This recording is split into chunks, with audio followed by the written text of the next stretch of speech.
మానసిక స్థితి సరిగా లేకపోవడంతో పాటు అంగవైకల్యంతో బాధపడుతున్న అభాగ్యుడు అడుగు అడుగుకి భారం ఏ అడుగులో ఉన్నదో తీరం అలసటెరుగని దేహం సమాజ ఆదరణకు నోచుకొని ఇటువంటి దీనులకు రక్షణ ఎవరు? కెరుగక దిక్కు దిక్కు పరుగెట్టగా అయినవారంటూ ఎవరూ లేని అభాగ్యుల జీవితాలు ఇలా రోడ్లపైనే తెల్లారిపోవాలా?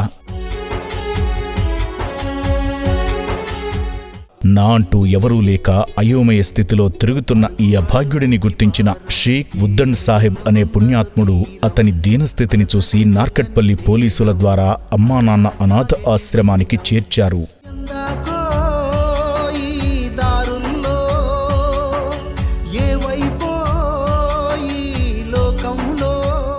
నమస్తే అండి, నా పేరు షేక్ ఉద్దండ్ సాహెబ్ అండి. నా ఉద్యోగ నిమిత్తం నార్కెట్పల్లి వచ్చాను. అక్కడ నడి రోడ్డు మీద చాలా నిస్సహాయ స్థితిలో మతి స్థిమితం లేని ఈ వ్యక్తి ఉండటం చూశాను. నా మనసు చలించిపోయి ఇతనికి సహాయం చేయాలనే సదుద్దేశంతో దగ్గరికి వెళ్ళి చూశాను. సో వెంటనే ఇతన్ని దగ్గరలో ఉన్న ప్రథమ చికిత్సా కేంద్రానికి తీసుకెళ్లి అక్కడ వైద్యులకు చూపించి బట్టలు ఇవన్నీ కూడా మార్పించేసి తనకి ఆకలి మీద ఉన్నాడని తెలుసుకొని భోజనం సమకూర్చి అతనికి ఆకలి తీర్చి అక్కడ నుండి నార్కెట్పల్లి పోలీస్ స్టేషన్ కి తీసుకుని వెళ్ళడం జరిగింది. అక్కడ నార్కెట్పల్లి పోలీస్ స్టేషన్ లో హెడ్ కానిస్టేబుల్ సత్యనారాయణ గారికి కలిసి రాతపూర్వకంగా ఇవ్వటం జరిగింది. ఇతన్ని ఏదైనా దగ్గరలో ఉన్న ఒక అనాథ ఆశ్రమానికి పంపించాలని. ఈలోపు అక్కడ స్టేషన్ ఎస్ఐ గారు విష్ణు గారు వచ్చారు. వారు కూడా సానుకూలంగా స్పందించి వెంటనే ఇక్కడ చౌటుప్పల్లో ఉన్న అమ్మా నాన్న అనాథ ఆశ్రమానికి పంపించాల్సిందిగా వారు ఒక లెటర్ ఇష్యూ చేసి ఇవ్వటం జరిగింది.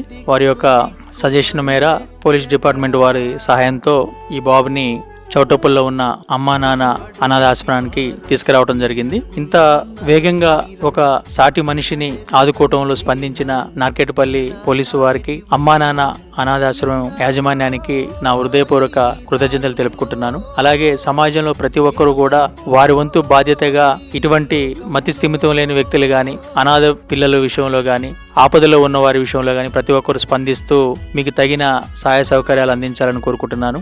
ఆశ్రమానికి తీసుకొచ్చిన వెంటనే హాస్పిటల్కు తీసుకువెళ్లి వైద్య పరీక్షలు చేయించారు.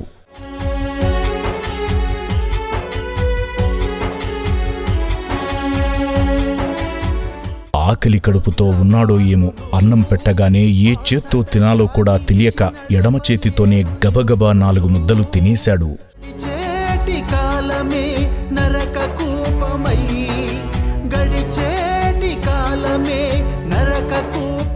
చూశారుగా, మానసిక అంగవైకల్యంతో బాధపడుతున్న అభాగ్యుడు ప్రస్తుతానికి అమ్మా నాన్న అనాథ ఆశ్రమంలోనే ఉన్నాడు. ఈ వీడియో చూస్తున్న ఇతని సంబంధీకులు ఆశ్రమానికి వచ్చి తీసుకువెళ్లగలరు.